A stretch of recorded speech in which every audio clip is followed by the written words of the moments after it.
number of different recordings, and you have to answer questions on what you hear. There will be time for you to read the instructions, and you will have a chance to check your answers. The recordings will be heard only once. The test is in 4 sections. Record all your answers in your test book, and at the end of the test you will be given 10 minutes to transfer your answers to a special answer sheet. Now turn to Section 1. Section 1. You will hear a guide introducing tourists to the Red River Festival. First, you will have some time to look at questions 1 to 4.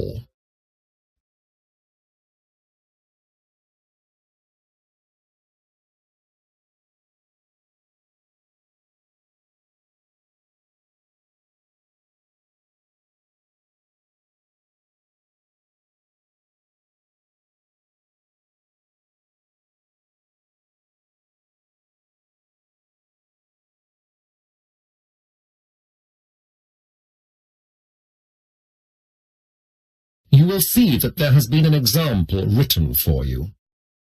On this occasion, only the conversation relating to the example will be played first. Now, as I'm sure you know, the Red River Festival, that is the Red River International Music and Arts Festival, to give it its full name, is on while you are here. And I'm sure I speak for all the inhabitants of Red River in inviting you most cordially to attend. The festival is about arts and music, so answer C has been circled. Now we will begin. You should answer the questions as you listen, as you will not hear the recording a second time. Listen to the talk carefully and answer questions 1 to 4. The festival takes place over a long weekend. That is, it starts on the Friday afternoon and runs until Sunday evening. Normally, the festival would take place on the 4th of July, the same day as American Independence Day, but this year we've rescheduled it for the 4th of August. Now, you can buy tickets for this festival either by the day or for the whole festival. The second option is cheaper, although of course not everyone can attend for the whole time. A day's ticket is $10, and it's $25 for the whole festival. That's very good value. If you want tickets, you're advised to get them early, because there are always more visitors than tickets. Space is limited, so buy early.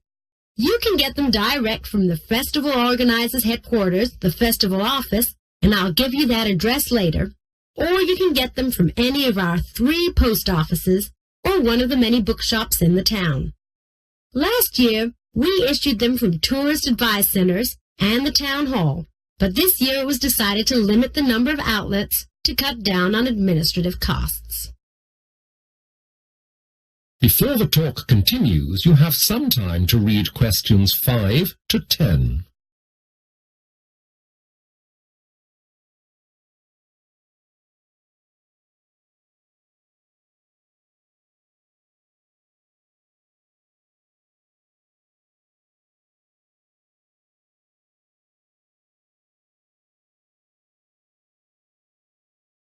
Now listen carefully and answer questions 5 to 10.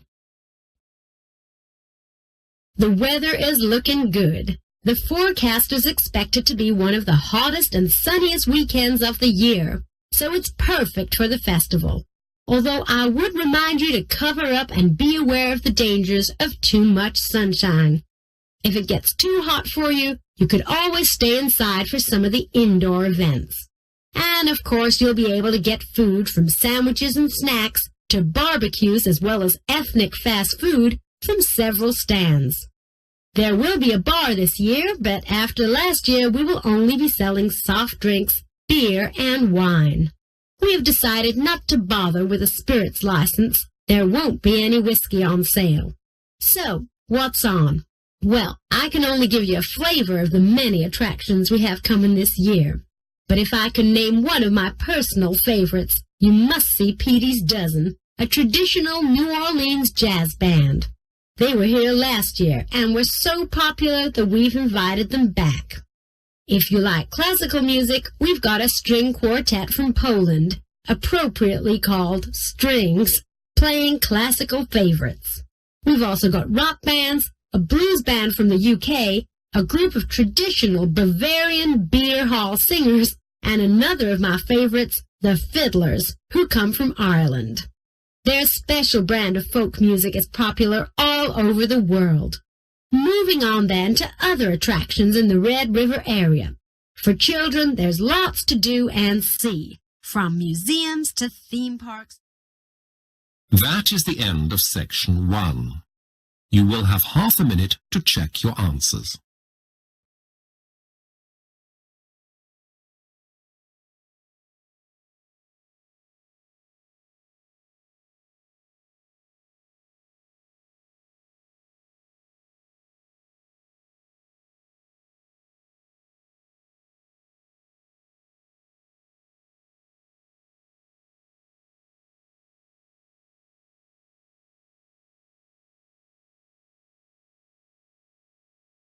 Turn to section 2. Section 2. You will hear a man and a female bank employee talking about getting a loan. First, you have some time to look at questions 11 to 16.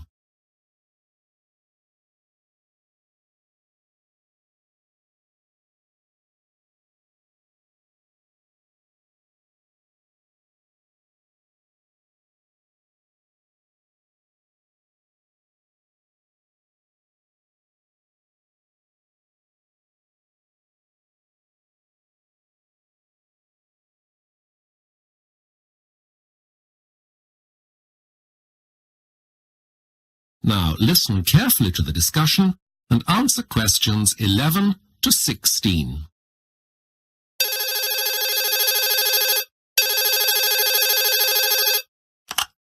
Good afternoon. County and District Bank Customer Services. Can I help you? Hello? I need to speak to someone about getting a loan, an overdraft. Yes. Perhaps I can help you. Do you bank with us, sir? Yes, my name is Mick O'Drew. Sorry, sir, your surname is... O'Drew. Mick O'Drew. But my full name is Michael. And can I have your account number, please, Mr. O'Drew? Yes, it's 3926-1916. That's fine. Now, I just need to confirm some details for security reasons. What is your address? It's 24 Kilverton Drive. That's in Chalvey. That's Chalvey. The postcode is SA39ER. And your telephone number? 0458 88320. And can you tell me your date of birth, Mr. O'Drew? Yes, it's 23rd of February 1967. Thank you. Now, there are some gaps in your file here. I don't seem to have an address for you at work. No, when I joined your bank, I didn't have a job. Ah. But I do now. I work for Calver Engineering. That's in Carbury. The address is 30 Works Yard, Carbury. Could you repeat that? Works Yard. WORKSYARD. It's 2 words. Right. Thank you. Do you have a work telephone number where we can contact you, please? Yes, it's 0912 795 09. 7509? No, it's 79509. Oh, right. Thank you. How long have you been there, Mr. O'Drew? I started in 1998. Okay, that's fine. And can you tell me your current salary, please? Well, I'm not sure exactly, but it's about £18,000. You now have some time to look at questions 17 to 20.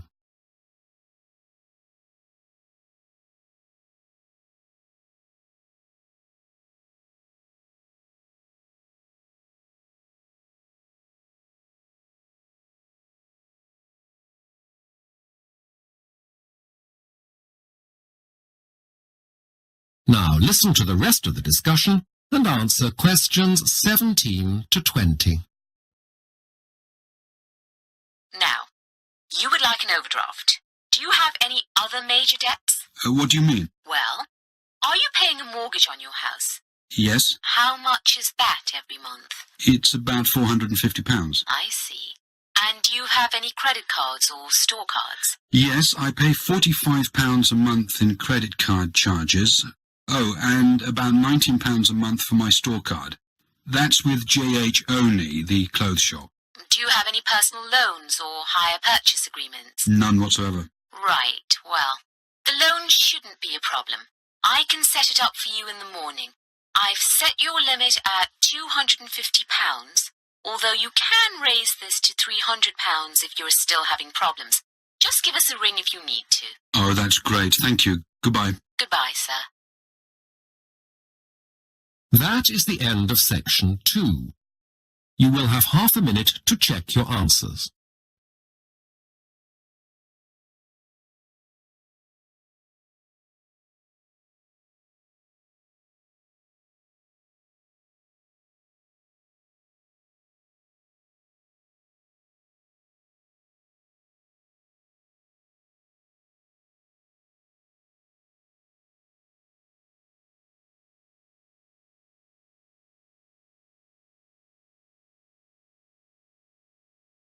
Now turn to section 3.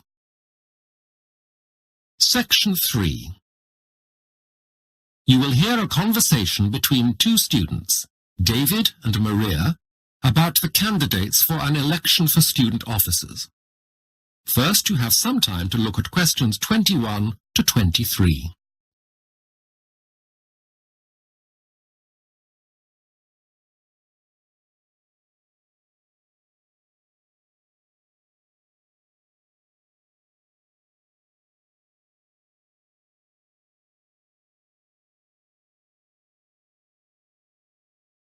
Now listen carefully to the conversation and answer questions 21 to 23.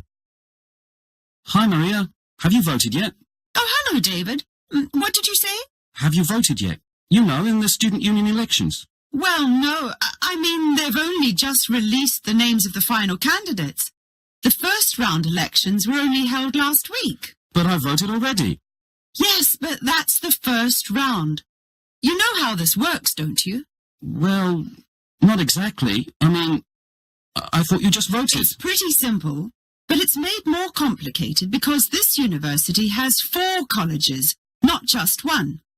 Each college can have many candidates for each post. These are reduced to a logical number. Then the real voting takes place. So what did I vote for last week? That was the first round, like I said. You voted for the candidates for Peterborough College, that's all. There are also candidates from the other 3 colleges. Oh, I see. Well, there are 7 positions to apply for in the union, although 2 of those are dealt with later in the year. That's the president and the vice president. Anyway, each college sends 1 candidate on to the second round, so that's 4 in all for each post. In other words, it's 20 candidates. That's quite a lot. It isn't when you think that there are 14,000 students at this college. No, I suppose not. Can they all vote? Yes, part-time and full-time students. Everyone. But most don't. Only about a quarter of those eligible to actually bothered. You now have some time to look at questions 24 to 30.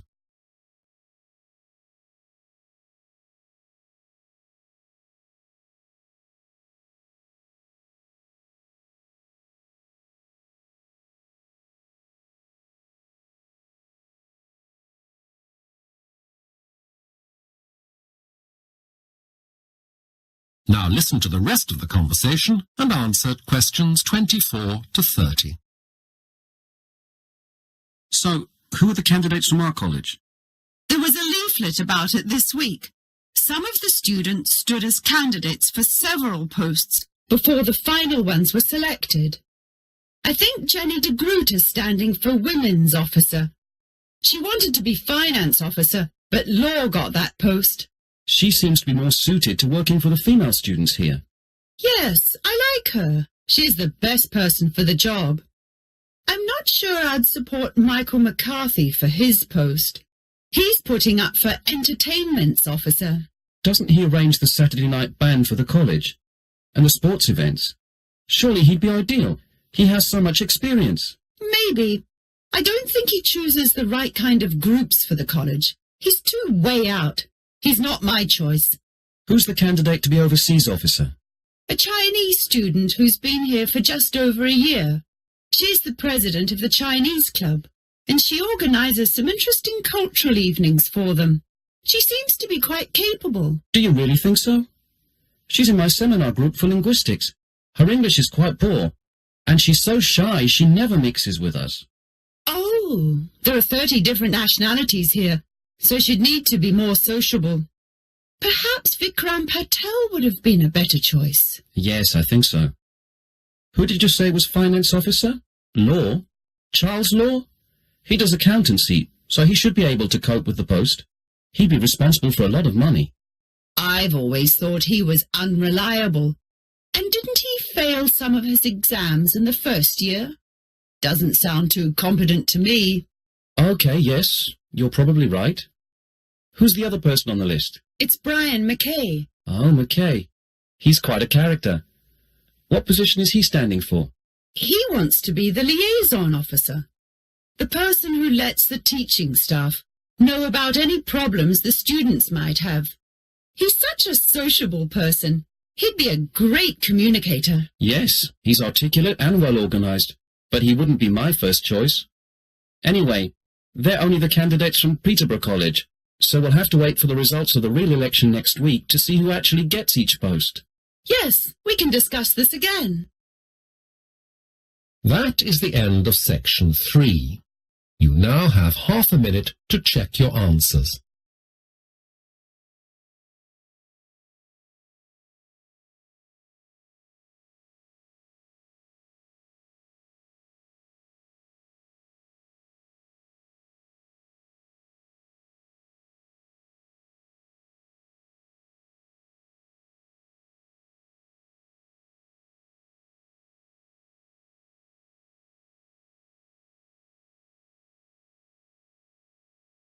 To section 4.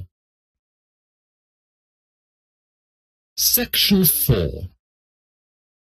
You will hear a lecturer giving a talk on languages. First, you have some time to look at questions 31 to 40.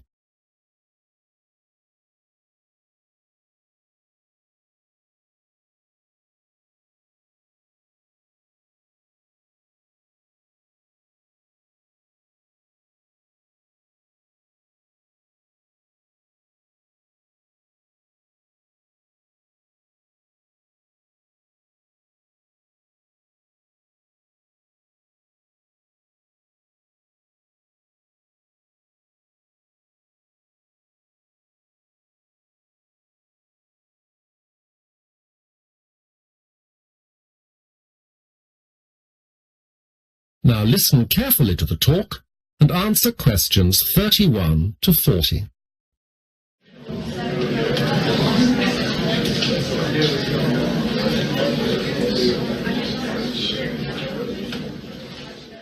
Thank you all for coming. Are we all here? Right, well, let's begin. This lecture, as you know, is the third in our course, Introduction to Linguistics. Today, we'll be looking at a variety of different languages, not any one specific one, and we'll be looking especially at languages which can help us understand how both language and languages evolve. Another issue that we will be exploring is the way in which languages have changed over time. These are fairly complex areas, and they have proved to be rather difficult to grasp. And there are many different theories, some of which we'll look at today. But first, I want to talk briefly about a few different ways of looking at a language. Now, the language we all speak, English, is what is called a natural language, like French, German, Greek. What do we mean by that? Well, it's a difficult term to define, because most languages have evolved naturally, except for a very few, such as Esperanto, which was invented in the 19th century. So, I suppose that what we mean by natural is a language which we consider stable, fixed, not constantly changing. Now, as we know, all languages are in fact constantly changing, so it's something of a misnomer. But let's put it another way. Natural languages are considered by us to be permanent. They didn't appear suddenly. They grew up out of other things. Now, I want to contrast these languages with two other kinds of language: Pidgin languages and Creole languages. A Pidgin language is a language which is forced into being by circumstances, usually some sort of situation where two groups meet and don't speak each other's language, and they invent an intermediary language, usually for the purpose of trade or sometimes war. An example is Tok Pisin, which is a Pidgin spoken in Papua New Guinea. A Creole language, on the other hand, develops from a Pidgin into a full language. This happens when the Pidgin starts having native speakers, that is, people whose first language is the Pidgin. This happened in the case of the French Creole spoken in New Orleans, for example.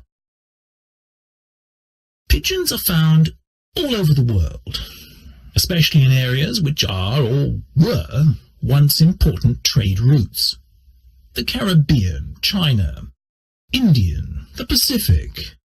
Basically, Pidgins can be identified with one or two important characteristics.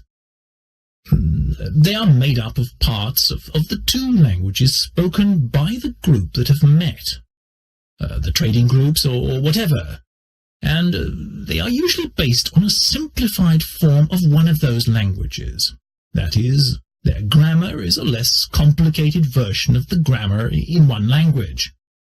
They use vocabulary from both languages, but there are fewer words, so each word often has more than one meaning. For example, in Tok Pisin, grasp a long face means hair or beard. The pronunciation is also made simpler as Pidgins lose the complex vowels of the parent languages. Creoles, on the other hand, formed when Pidgins are learnt as a first language, are just as complex as so-called natural languages. They are expanded Pidgins. There is often a considerable element of politicalization, as the emphasis moves from communication, which to Pidgin speakers is most important, to community, which is the mark of a Creole. That is, a Creole is a community who speak a different, marginalized language. They often have to struggle to get their language recognized. As to where Pidgins come from, there are basically two theories. The first claims that all Pidgins are descended from a medieval trading language, what you might call the first Pidgin, called Sabir.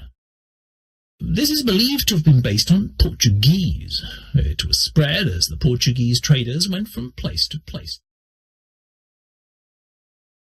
That is the end of section 4. You will have half a minute to check your answers.